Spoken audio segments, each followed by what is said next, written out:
chaos, we just begun. This is Chat One and Done. Welcome back to the Chat One and Done Tavern, the only place where spilling your drink might trigger a side quest. We've got cold drinks, hot takes, and a guest brave enough to sit in the seat of many failed charisma checks. So sharpen your wit and roll for initiative, because joining us tonight is the adventurer, the legend, the dice roller extraordinaire, Sardonic Zero. How are you doing today? I'm doing good. How are you guys? We're alive. We're alive. We passed our death Yes. save. Barely. Barely. Got real close at the end right there. It's so awesome to finally have you on. We've been trying to get this going for a little bit now, but we finally got you here. I know. I can't wait. Glad it finally happened. Oh yeah. We're so ready for this one. So I'm gonna start off with the first segment where I just kind of lob you some softball questions about so the people can get to know you a little bit better. Yeah, that's awesome. What was the fastest pitch ever recorded in women's softball? That's a This is good question. This isn't D&D anymore. This is a softball podcast now. Oh shit, my bad. You said softball questions. Yeah. So real quick, how long have you been playing D&D for? Because I know everybody has their own little time frames. I haven't been playing D&D for too long. I think I've been playing for under a year, but I do a lot of side reading, research, and watching other people play games. Oh, so you've really studied it. You're like, let me get to know this first before I jump in. Yeah. Okay, I was like that too when because I learned to play because CJ taught me how to play. For the longest time he was trying to convince me to play, but I was like, no, I like Magic the Gathering. I don't like no D&D. And he's like, dude, just try it. You're gonna love it. I was like, all right, cool. I was like, I'll give it a try. Whatever. And for that week and a half before he taught me how to play, I read up on classes, different races, and then abilities and all that shit. And I built my first character was an owling, it's like a humanoid owl, druid. That's my go-to class. But That's so cool. Yeah, it is. yeah, I can understand the wanting to do all the research beforehand. So in total, how many characters have you played? Honestly, my main character, just one. I make a lot, but I've only played with one. CJ does that too. He's got maybe 75 characters, and I think he's only ever played a handful of them. About 10, I think. Yeah, but you also have 75 characters. You have to legitimately scroll through in Beyond to show all his characters. I'm pretty sure he has a bunch that he deleted. Oh, I did. I got rid of a bunch that I was debating on what to do with them, and then I changed my mind, didn't want to deal with that concept anymore, and now I'm coming up with new ones. Dude, you gotta slow down on that. It's too many characters. I mean... Can you ever have too many, though? Just make your world bigger. He's got to start DMing so you can start busting them out as NPCs. The world's plenty big. I just don't know how lucky Tor is going to remain. He's been very lucky up until now. No spoilers. Yes, He's survived a lot. I think he's probably going to be the last one of the characters in the Nat 1 campaign to die. That'd be fucking hilarious. You outlive all of us. That would be sick. So Sardonic, tell us about your character. So when I first started playing, I fell in love with the sorcerer class. So I went with a tiefling sorcerer. I think I'm trying to remember what specialization. I think I originally went with wild magic. Yes, it was wild magic because that's how, yeah. That's how I got into many bad situations during my campaign.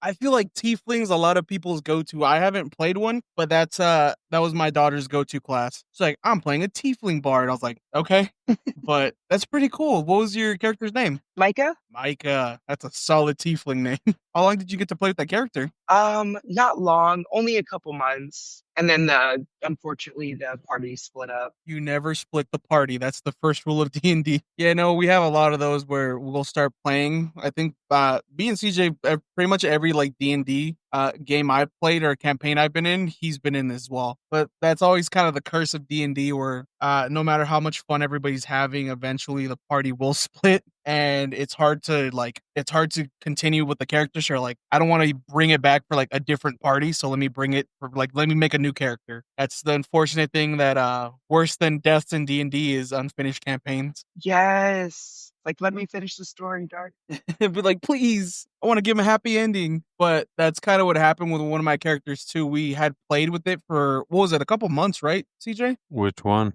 Julian. In actual play, yeah, we got Yeah, in real a life. couple months worth of time, yeah. Yeah, we only I think we only had maybe like 6 or 7 sessions with him, and he was one of my favorites. He was a human warlock, and he was one of my favorites, but I never got to finish the story with him because we barely started and then the group kind of fell apart due to scheduling. But we have there's a DM. His name is Coffee Horse, and I feel like I shout him out a lot in these podcasts. Shout out again, Coffee Horse. Hi, coffee. He runs his own podcast. It's the Coffee and D&D. He pulled a bunch of people together to do like a one shot, and I was like, I'm gonna finally give this fucking guy like a finish, like a end to the story. And the end to the story was I got to go home to my family, and everybody else died. I was like, I think that's a good that's a good stopping place for him. No. I Okay, did not die. yes, CJ's character did not die. But if anybody wants to go, they can go ahead and check out his podcast. He has that one shot on there as well. But it's always nice to give your character like a little ending. So from Micah to whatever you're playing next, what would you say would be your next go-to character? I'm not sure what I would want to do for a race, but I know I definitely want to go Artificer as my next class. Yeah, that's one of CJ's like go-to classes. I've never been able to get the hang of it, so I've never been able to play one. But it seems so fun though. What called you It is. what called you to that class? Like, what drew your attention? I really like the mechanical aspect of it and just the idea of being able to make things like mechanical things magically to be able to do things for you, like the battlesmith, I think it is. We get the battle defender. That one is one of my favorites. That's why I want Yeah, the with new book that just came out for the Artificer that has all the different subclasses and shit. They expanded on it more. Yeah, What? with Artificer, I can't really speak to it. I don't really know much about that, but yeah, that's one of CJ's like go-to classes. Well, I mean, you got to play with Scar. Well, Did I? technically you didn't. Well, I was like, you DM'd it, but you got to be around Scar. I vaguely remember this. He is a fucking beast. Yeah, but it looks so fun though, and I'm so bummed out I can't get the hang of it because there's so many cool classes that I want to try, but I just can't get the hang of it, like that and Bard. I always want to play Bard, but I was like, I don't think I have the creativity to keep coming up with shit on the spot. Got to take some So would you? improv classes. Yeah, yes, and I'm gonna just in the middle of a fight. I can imagine that. I need a location and I need a scenario. What's going on here, guys? Can we just okay, hear me out. The three of us. We find a campaign. We play 3 bards and we're just an improv group. We need a It weird doesn't name sound for it. hard. What is improv? Yes, go with that. I lost my train of thought. God damn it, he got me again. You're welcome. Damn it, he does that all the time. So what would you say is your most played class? Would you say it's probably sorcerer? Yeah, That is so cool too. Like played with like a couple people that played like sorcerer, and it looks fun too. But would you say that a sorcerer is more powerful than a wizard, or less powerful? that's actually a good question because don't wizards have to prepare their spells before they can cast them, or they have to get like components or something? Trying to remember. Yeah, I believe so. But I think a lot of a lot of the spellcasters have to use components for stuff. It all kind of depends on how you play. Because some DMs will be like, yeah, just don't worry about the components for the spell. Just, you can cast the spell. But if I'm being, I don't know, because sorcerer is pretty up there. But I think the higher levels you gain in wizard, the stronger the more of a mean, threat you become. Scar was a wizard artificer, so So you're a magic mechanic. I like the way you think. Just fixing flying brooms. I'm seeing if I can pull him up. Okay, so let me put this debate out there for the both of you guys. What do you think is the strongest caster class in D&D right now? I would say it's between Bard and Wizard. Really? Bard? Huh. Yeah, Bard's got some OP shit for when it comes to like nerfing and buffing, man. Is this like I don't new know, because stuff I that think they've added recently? warcasters, yeah, I think he's talking about like some of the newer Bard classes have like a lot of like damage heavy and support. But I don't know, like the warcasters, like some of the cleric classes, those are pretty OP too, but I'm gonna still stick with Druid. One of the guys in my old campaign was a Furbolg druid. He played the heck Yeah, out of it. that's usually there's a lot of stuff there's a lot of stuff that goes with Druid, like Elf, Furbolg, and I think like Dwarf is the other one, or like the recommended ones. But the majority of the time I do like an Owling Druid, So, and then I played a human Druid, and then a Goblin Druid. I play Druid a lot. so just That's as an tough. example, I rolled a damage roll for Scar, and with getting some 1s and 2s, he rolled a 42 damage. That's Yeah, that's crazy. a lot. Yeah, let's go wizard. I think wizard might be the heavy hitter in the magic, but they're also so squishy though. I Yeah, like there's ways something. around that. I like something like half and half, like a paladin. That's where the artificer comes in, man. I guess, but I don't know. I feel like that's cheating. If you have to multi-class, I'm talking about just straight up, like no Yeah, multi-classing, just like one single class. What do you think is the strongest caster? just saying the max damage on that one was 72. Whoa. That's broken. Yeah, that is broken. Okay. His other one's max damage is 78. It's Damn. 13d6. I don't like that. Yeah, I'm not doing any more one shots for you. That's crazy. Imagine him if he wasn't an artificer and just straight wizard. Yeah, but then his fucking hit points would be like 12. You get taken out by a light breeze. Yeah, but hitting him first is impossible. You are what is referred to as a glass cannon. You're gonna do damage, but you're gonna hurt yourself on the way out. So, Yeah. Sardonic, we've talked a bit about. So you're like really into DMing, and you've been telling us about like your kind of like homebrew and kind of like your own world thing you've been building. You want to go ahead and tell us a little bit more about that?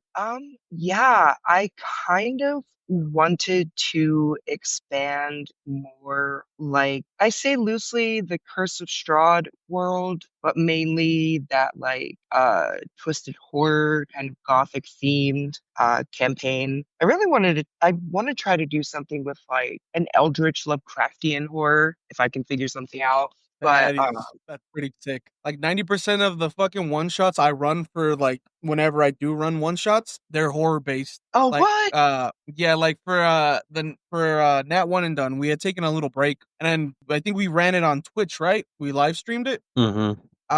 It ended up being like a 3-part fucking like one shot. So it's not really a one shot, it's a 3 shot.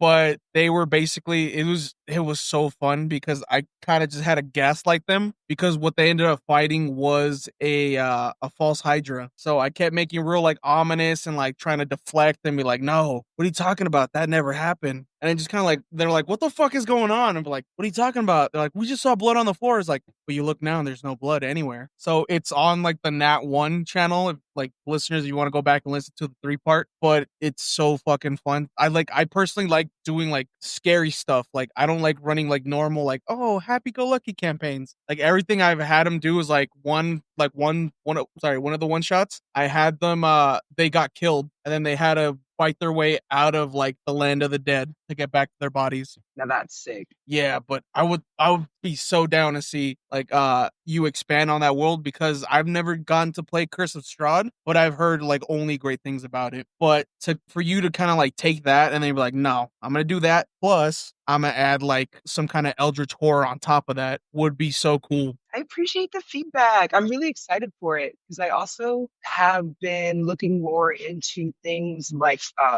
more crafting mechanics, like monster harvesting, for like the players who like the more, I don't want to say technical aspects, but like the more like simulation, like life simulation, like Yeah, yeah. cooking and stuff like that. Yeah, yeah, like more everyday mechanics and added into it. Yeah. Okay, so you want to add kind of like like a survival aspect to it as well. Yes. That is so fucking sick. So you're trying to get like Curse of Strahd and mix it with like Call of Cthulhu. Have you ever seen that one? I've heard about it. I need to actually watch a playthrough on it, but I've heard Yeah, good things about it. Yeah, watch a playthrough on that, and then see if that inspires you a little bit more. Because I think they use instead of like points of like exhaustion, they use like points of insanity or something like that. That's so funny because I was thinking about doing insanity and exhaustion, but being able to like craft or have a way to like restore your sanity. Yeah, yeah. I feel like after a certain point, like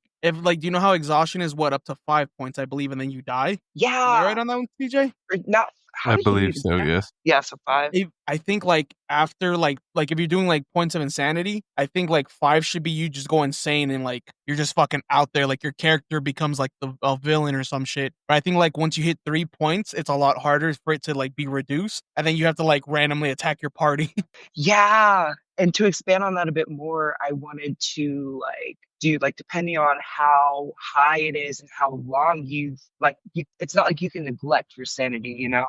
And depending on how Yeah, long you've had it, you get like lasting effects. Like some people might get auditory or visual hallucinations, or you might that's fucking not believe sick. that your That party members are like your actual party members. They've been replaced. Yeah, I think I had made a joke on the first episode of Chat One where I was talking with Coffee Horse was our first guest, and we're talking about levels of Chuck. So like Chuck Norris is like hunting you down, and for every point like something happens, like at 3 points of Chuck, like you start seeing him, and like nobody believes that you can see him. You're the only one that sees him, and like at 4, he like you'll be like at a river or something. You see his reflection in the water behind you, and he tries to drag you in. I was like, and legitimately, I kind of What want are to you try to see if I can talking make. about? There is no trying with Chuck. It just happens. That's what I'm saying. There's no trying. He's fucking with you. You're not escaping him. He's just letting No, you. He's giving you that false sense of hope. he will not toy with you. He I don't will know. just end you. I kind of want to make a one shot for Halloween so I can run an evil Chuck Norris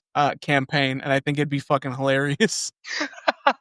If you do, you have to send me the link to it. I would love to watch it. Oh my god! If I make that, you're playing. Oh my goodness. I I'm gonna make the first Chuck Lee character. That's the only catch. Everybody has to get like one Chuck Norris variant, so they have like Yep, mine is Chuck Norris, Bruce Lee. yeah, so it's like a combo, like Chuck Norris, Bruce Lee, like Chuck Norris, Austin Powers. I think CJ made a Chuck Norris Cher. And a Shrek and Oh my god! Optimus Imagine a Prime. Chuck Norris Care Bear. Remember Chuck Prime? Chuck Chuck Prime. Prime. Chuck Prime is the main. Yeah, he's Chuck Norris and what is it? Optimus Prime. God damn it! Chuck Norris snuck itself into this fucking podcast again. But I want to make like for Halloween. If I don't do that, I want to try to make something like a Halloween one shot for like we can get like everybody that's like been on like Chat One and then like they featured on that one or we featured on their podcast. I think it'd be fun to bring everybody in for just like a one shot. I think it'd be fucking awesome. Even if it's not Chuck Norris, I think it might be fun to do like another horror one because honestly, that's my favorite. It's so fun. Dino Spumoni. What Dino Spumoni. the fuck does that mean? That can be one of the villains, Dino Spumoni. Who is that? I don't know what you're saying. I'm so confused. You didn't get to watch Hey Arnold, so you wouldn't get it. Yeah, I have no idea what that is, man. How dare you? I'm so sorry. Okay, let's move on to the next segment of this. So the next segment is basically the game show portion of this. So I'm gonna have you roll a D4, but as you say, you don't have a D4 on you, so TJ will be rolling a D4. You're gonna play him in whatever game pops up, and the whole caveat of this was I started off by telling CJ like, hey, if you get more victories than losses in the game show by the end of the season, I'm gonna take you out to eat. So I'm gonna need you to give him some more losses. I will do my best. because this man loves his sashimi. Fuck yeah, especially being it's all I can really eat these days. All All buddy? right, D4 inbound, and that is a nat 4.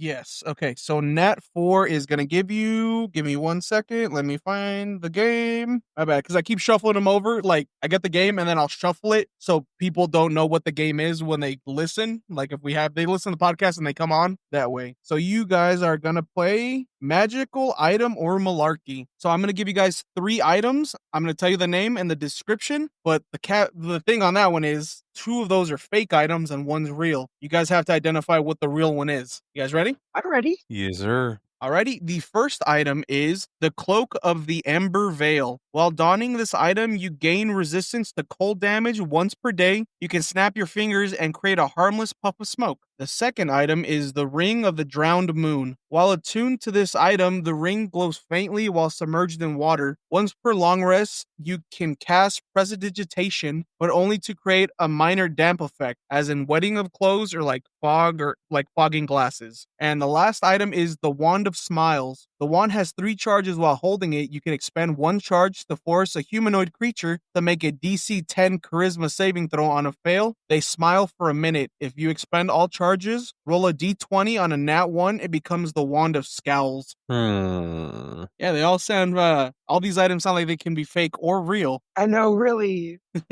If you guys want me to read any of them again, just let me know. I'll just have you read them by name again one more time. Okay, so the first one was the Cloak of the Ember Veil. The second one is the Ring of the Drowned Moon. The third one is the Wand of Smiles. I'm going to go with the first one this time. So, okay, so you think the Cloak of the Ember Veil is the real one? Okay. Yeah, I'm going to switch it up. All right. Sardonic? I don't know why, but the third one sounds so familiar. I want to go with the third one. Okay, so you think the third one's the real one? Yeah.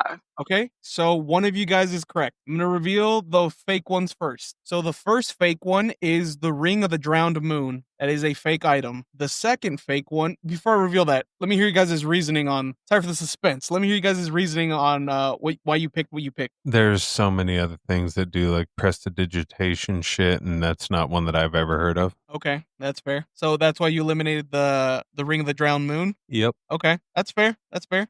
Sardonic, your logic was that you feel like you've heard of the Wand of Smiles. Yeah, one of my favorite things was I like to read through magical items just for fun. And Just for shits and giggles. yeah, Yeah. and I don't know why, it just like It kind of clicked in your brain. yeah. Okay, well, your reading paid off because the second fake item was the Cloak of the Ember Veil. The real item is the Wand of Smiles. It's from Xanthar's Guide to Everything. You're kidding. You got it. CJ, add that another loss to your column, my boy. That's fine. Yeah, that sashimi's starting to look real far away, isn't it? I think you're only down, what, one? Yeah. Yeah, overall, I think you're only down like 1 or 2 games. All right, so we've hit, unfortunately, the last portion of our show here. So the last portion is called one role to rule them all. Sorry, I'm having trouble speaking today. Basically, what it is you're gonna tell us what? Gotcha. Stop! I can't do anything seriously with this guy. He keeps breaking. Damn it! What was I saying? Sorry. One role to rule them all. So basically, you're gonna tell us when you've had a nat 1 that's completely thrown a monkey wrench into your plans and like screwed everything up, and then you're gonna tell us when a nat 20 has made it a day to remember. Oh my goodness, you guys are gonna get a kick out of it. So for the nat 1, it was my very first time like playing D&D with my sorcerer, and I was really excited to fight because I joined in later in the campaign, so my character was a little underleveled. And when we went into town, a couple of the stronger party members were essentially looking for a fight club. And we do find what we're looking for. We all go up to have our battles, and of course, my character is a wild magic sorcerer. I go to fight the person who is in the ring, and when my DM had me roll the first time, rolled in that one. I had no idea what I was rolling for. Come to find out, I was rolling for monsters. Rolled in that one. So obviously I got stuff with monsters. But the worst part was when my character was oh my goodness, I'm trying to remember what happened, but somehow, oh yes, I was trying to shoot one of the monsters, and I rolled a nat 1 on my crossbow shot and ended up shooting the pit boss in his hand, which got a lot of Wendigos released. It was really bad. That was my first time fighting. That's a way to start off your first fight. Yep. You're like, Right. no, now I'm bringing the pit boss in this too. Thank goodness my party members were in the crowd. The pit boss was very angry, and I thought I was going to die there. I thought I was going to have to roll for a new character that day. Yeah, that's when you know it's been a good session, when you were scared that you're going to have to re-roll a new character. And I know for some reason when we do this portion of the this segment, everybody has so much trouble like a nat 20. I guess the fails are more memorable than like the wins. Nah, man, the slap fight knockout. Yeah, your slap fight one was pretty good, but I feel like a lot of like the nat 20s, they happen on like skill checks. It's not really like on fights. Do you have anything like that? Oh, I have a very sentimental one. Lay it on us. So my DM made this character. He was a warforged who it was a warforged with memory loss. And my character had established a bond with him, making it like his mission to seek out and help him. And because our first encounter with him, my party wanted to kill him, but I wouldn't let them. And he could only say one word, and my character was trying to reason with him and rolled a nat 20 on my charisma check, and I was able to get through to him enough to the point where he gave me, that when I gave him an item to kind of remember me by, the next time we met up, he still like remembered me, didn't attack my party. But it was really sentimental to me because I'm a sucker. I have a bleeding heart, and I just knew something was up. Yeah, that's kind of sweet. And I Like, wanted hey, to, here's a little piece. You always remember me. yeah, I gave him a fake glass eye, and it turned out to be a scry orb. But I Jesus, wanted you to, gave him an eye. it was a fake glass eye. That became a little bit more morbid. Like, here, I stole this eye off of somebody's dead body. Remember me. Like, is that a threat? And that character was also one of the main reasons why I wanted to go into Artificer 2 was because like I wanted to try to like fix the damage that had been done like to his body. Yeah. Aw, that's nice. I always feel like the nat 20s that come like a sentimental moment, or like I want to say I appreciate them a little bit more than like in combat, because in combat you're gonna forget, but you're always gonna have that like sweet memory. Exactly, the That's thing that just sticks with oh you. yeah, that's pretty cool. I mean, CJ's nat 20 was he slapped the shit out of a dragonborn during a fight, or what? And I sent him flying across the fucking tavern. No, that was the fist fight. You knocked them out in one. Dude, that's terrible. We have to start like writing down whenever we get like nat ones and like nat 20s so we can have these memories. Well, I mean, Because I very rarely remember any of this. I put the one in our fucking Discord. Yeah, you rolled a nat 20 and then you rolled a nat 1 right after it on attacks. Oh goodness. Hey. Oh yeah, CJ is the king of nat 1s. Well, I don't know, man. Fucking. I think Zero got you, dude. I think he's got like 9. In one session, he rolled 9. I think I still have rolled more than 9. I think I'm in double digits, but he's catching in up one quick. session though. In one session, I think he has. Oh yeah, in one session he has the most. Yeah, our newest player, like the last session we played, he rolled like 9 nat 1s. Like all time, I think CJ's still leading in nat 1s, but 9 nat 1s in one session is fucking terrible. Wow. I didn't even think I'd have the strength to roll anymore. I would get a dice tower at that point. I'd really just leave it up to the gods. Yeah, that's the thing though. We all play like Oh no, my on, last one was 20. a double nat 20. Oh, okay, I think that was on to hit. Yeah, double, it was yeah. double nat 20, so my attacks were 30. Yeah, I think I got a nat 20 last session on like a shot, and I used grip point on it. So I think like the total came out to like 40 something. But that is all the time we have today, guys. That's a wrap from Chat One and Done Tavern, where the stories are epic, the drinks are questionable, and the guests live to tell tales. I mean, usually. Special thanks to Sardonic Zero for surviving the encounter, and thank you, brave listeners, for tuning in. Until next time, keep your tankards full, your dice lucky, and remember, one chat, one shot, don't roll in that one. Legends fall and rise for fun. One bad roll, but we don't run. We fight through fire in the setting sun. Chat one and done. Glory, and loaded pawns. From cursed scrolls to demon tongues. We game till the battle's won.